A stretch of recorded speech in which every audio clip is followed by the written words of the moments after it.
Subscribe करें और देखें एक दिल दहला देने वाली हॉरर स्टोरी। बिना घबराए बेल आइकॉन प्रेस करना ना भूलें।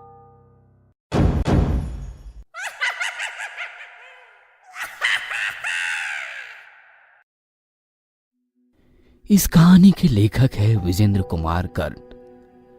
कुछ घटनाएं आपके जहन से ऐसी चिपकी हुई होती है कि आपके लाख चाहने के बाद भी आप तमाम उम्र उसे हटा नहीं पाते।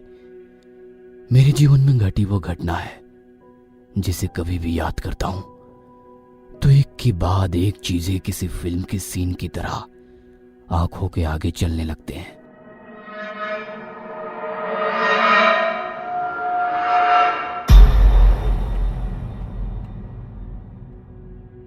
बीस साल पुरानी बात है। उस समय मैं अपने गांव में रहकर ही पढ़ाई किया करता था। क्या दिन थे वो।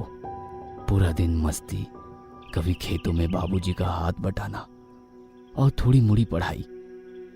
मेरा बचपन का सबसे गहरा दोस्त था भोला। उसके साथ गांव के तालाब से मछली पकड़ना और दूसरों के आम की बगीचे में जाकर आम तोड़ना हमने ना जाने कितनी बार किया था। उस दिन भी हम रामाधीर चाचा के आम के पेड़ से आम तोड़ने का प्लान बनाकर घर से निकले थे। जब हम वहां पहुंचे तो मौसम बहुत खराब हो गया था। तेज तेज हवाएं चल रही थी।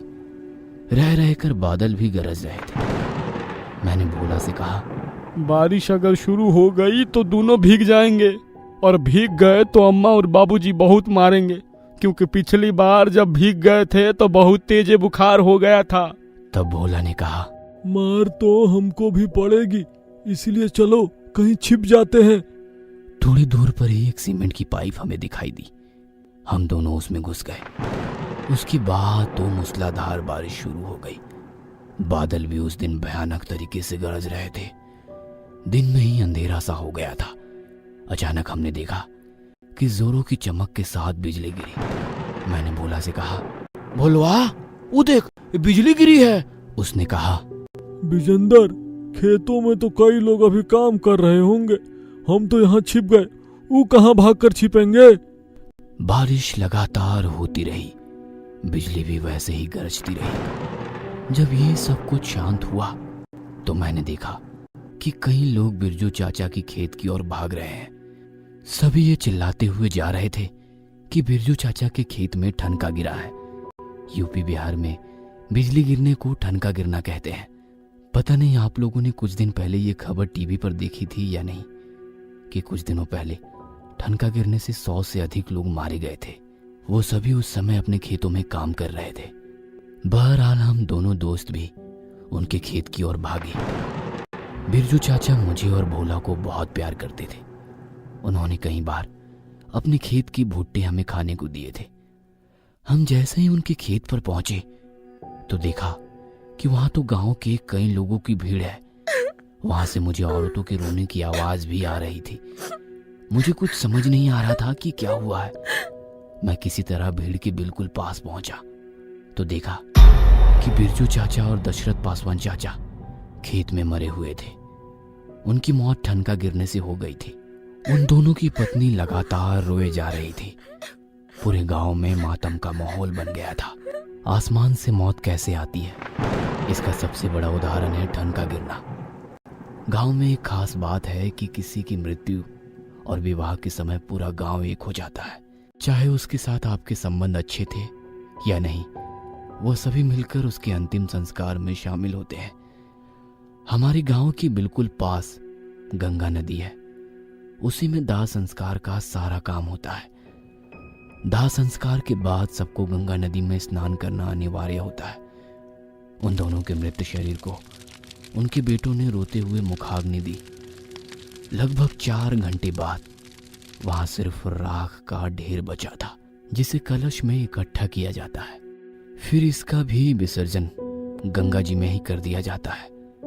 इन सारी प्रक्रिया की समाप्ति के बाद सभी लोग गंगा जी में नहा रहे थे। मुझे याद है मैं भी गंगा जी में तैर रहा था। 12 साल उम्र थी मेरी, इसलिए जोश भी उस समय अधिक था। इसलिए गांव वालों की नजर बचाकर गंगा जी में बहुत आगे तक तैरते हुए निकल गया। तभी मुझे लगा कि किसी ने मेरे पैर पकड़ लिए और जोर से मेरे पैर खींच रहा है।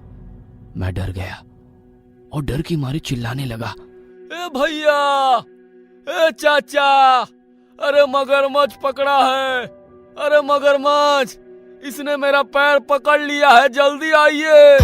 मैं बहुत दूर निकल गया था, इसलिए किसी को मेरी आवाज नहीं आ रही थी। अंधेरा लगभग हो गया था, कुछ भी दिखाई नहीं दे रहा था।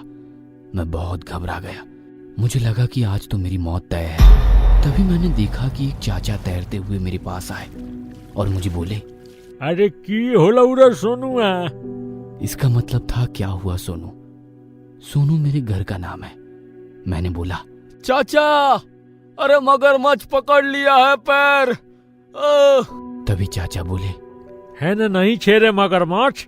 मैं चाचा की बात इग्नोर कर रहा था क्योंकि मुझे सच में किसी चीज ने पैर में काटा था और उसके दांत की चुभन में अब भी महसूस कर रहा था। तब चाचा बोले, अरे डर मत, हम छियो ना। फिर पता नहीं क्या हुआ, मेरी आंखों के आगे अंधेरा छाने लगा। थोड़ी देर बाद मैं बेहोश हो गया। फिर मुझे कुछ याद नहीं कि क्या हुआ, कैसे हुआ। लेकिन जब होश में आया तो मैं एक ट्रैक्टर पर था। गांव से कई लोग दाह संस्कार के लिए आए थे, इसलिए 3 ट्रैक्टर गांव से आए थे। दाह संस्कार के बाद सब लौट रहे थे। मुझे समझ नहीं आ रहा था कि मैं यहाँ कैसे आ गया। मैं तो गंगा जी में था और मुझे किसी चीज ने काटा था। तब किसी ने कहा, अरे तोहरा के ढोरवा सांप ने काट लिया था। पानी वाले सांप जहरीले होते हैं, लेकिन ये सांप जहरीला नहीं था। हाँ, लेकिन काटने से बहुत दर्द होता है। मुझे भी बहुत दर्द हो रहा था। जहां पर काटा था वहां पूरा लाल निशान बन गया था। मुझे याद है गांव के बड़े बड़े मुझे डांट रहे थे, अरे बेटावा, इतनी दूर गंगा में जाने की क्या जरूरत थी? हाँ, काहे गए थे उधर? लेकिन सभी को आश्चर्य हो रहा था कि ये बेहोश हो गया तो किनारे कैसे आया, क्योंकि समंदर भले ही डूबने वाले को बाहर फेंक देता है, लेकिन गंगा जी अपने आप में समा लेती है। सभी ये बातें कर रहे थे और मैं उस आवाज को याद कर रहा था जो मेरे बेहोश होने के पहले कह रहा था, अरे डर मत, हम छियो ना। आप जानकर आश्चर्य करेंगे, वो आवाज बिरजू चाचा की थी। वही बिरजू चाचा जिनका दाह संस्कार करने में आया था। ये मेरी होश में पहली बार किसी आत्मा का अनुभव था। जब मैंने सबको ये बात बताई तो किसी को कोई ज्यादा आश्चर्य नहीं हुआ। सभी कहते थे, बेटा, हमारे गांव से मरने वाला मरने के बाद अपने साथ कोई अपयश लेकर नहीं जाना चाहता, इसलिए वो मरने के बाद भी तब तक सबकी देखभाल करता है जब तक शमशान घाट से लौटकर लोग सुरक्षित घर ना पहुंच जाए। तभी गांव के बुजुर्ग बताने लगे, बेटा 100 साल से अधिक हो गए, हमने कभी भी दाह संस्कार के समय किसी को गंगा जी में डूबते नहीं देखा और ना ही रास्ते में उनके साथ कुछ बुरा घटता है। और हाँ, ये सिर्फ मेरे गांव के साथ होता है। कहते हैं कि कोई अदृश्य शक्ति मेरे गांव की हिफाजत करती है, तभी तो हर साल बाढ़ में बगल का गांव डूब जाता है, लेकिन हमारा नहीं। मैं अब उम्र में बड़ा हो गया हूँ, कुछ किताबें पढ़ ली है, थोड़ा समझदार होने की एक्टिंग करता हूँ, घटनाओं में तर्क तलाशता हूँ, लेकिन इन सब बातों को समझने और समझाने के लिए मेरे पास कोई तर्क नहीं है। आपके पास कोई तर्क हो तो बताए, लेकिन एक बात है, बिरजू चाचा ने मुझे नहीं बचाया होता तो ये पोस्ट आप नहीं पढ़ रहे होते।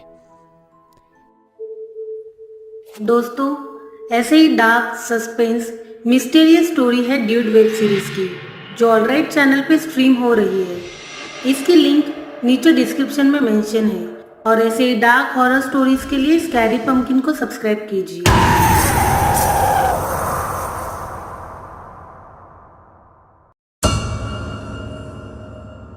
ये कहानी आपको अच्छी लगी हो तो हमें सब्सक्राइब करें, हमारा इंस्टाग्राम और फेसबुक पेज जरूर फॉलो करें। अगर आपके पास ऐसी ही कोई कहानी हो तो हमें कमेंट बॉक्स में भेजें। हम कोशिश करेंगे कि अगली एनिमेटेड स्टोरी आपकी होगी।